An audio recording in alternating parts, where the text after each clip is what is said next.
السلام عليكم أحبابي. اليوم راح نصلح فحصة بطريقة تشبه طريقة المطاعم، طعمها لذيذ جدا. معنا هنا اللحمة، بنبدأ ببصل أخضر وشوي بصل أحمر، يفضل أنه يكون بصل أبيض فقط أو بصل أخضر، يعني مثلا 5 حبات بصل أخضر وثوم 5 ثوم.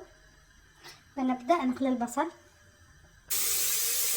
شوف الآن نحط البصل يغلي على النار، وقبل ما نخلي فقط البصل، شوف الآن نحط البصل يغلي على النار، وأول ما يغلي البصل نضيف الثومة، ما نخليهم يحمروا، فقط يغلوا. الآن بعد ما غليت البصل نضيف الثومة، نحط الثومة. أول ما تطلع ريحة الثومة بنضيف اللحمة، فقط أول ما تطلع ريحة الثومة، ما نخلي الثومة تحمر. شوف الآن لما طلعت ريحة الثومة بنحط اللحمة.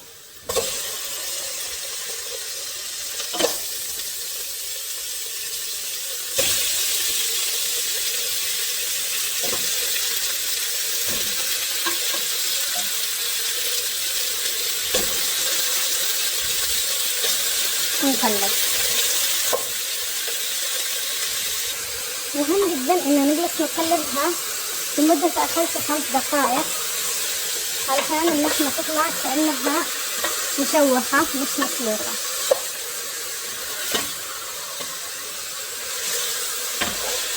نجلس بس نقلب. بعد ما قلبنا اللحمة لمدة 5 دقائق نضيف الآن البهارات. ما هي البهارات؟ البهارات معانا ملعقة كبيرة، ملعقة فلفل صغيرة، نص ملعقة كمون، ربع ملعقة كبزرة مطحون وهيل، وحط 5 حبات هيل لكن مطحون نضيفه. نحرك اللحمة مع البهارات لمدة 2 دقيقتين. نضيف البهارات ونضيف الملح ونستمر بالتقليب. عملنا الآن ملعقتين صلصة، ونقلب الصلصة لحد ما تروح الحموضة حق الصلصة. نستمر بالتقليب حق 2 دقيقتين لحد ما تروح الحموضة. بعدين نقطع طماطة صغيرة.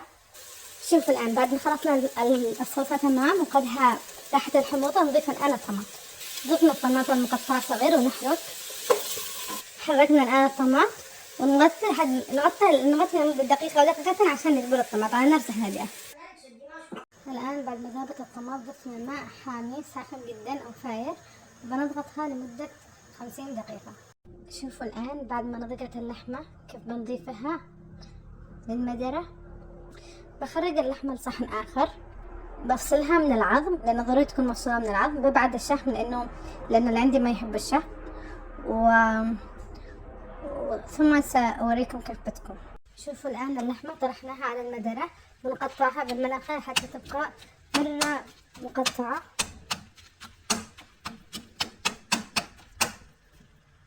استمر أقطع.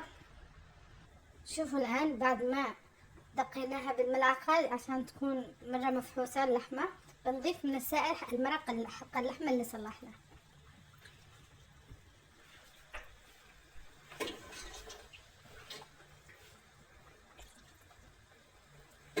شوفوا كيف.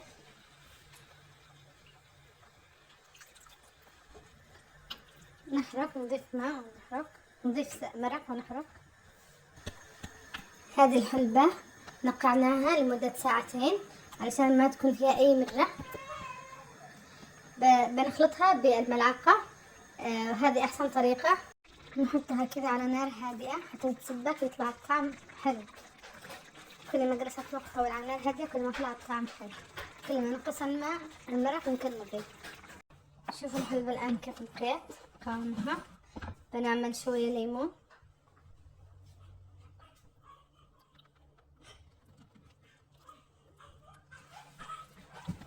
نحرك. نعمل الآن ملعقتين من البسباس الأخضر. شوفوا الآن بعد ما حركناها، والآن لما صارت جاهزة نغلق تحت الفحصة ونضع الحلبة، والآن صارت جاهزة بالعافية.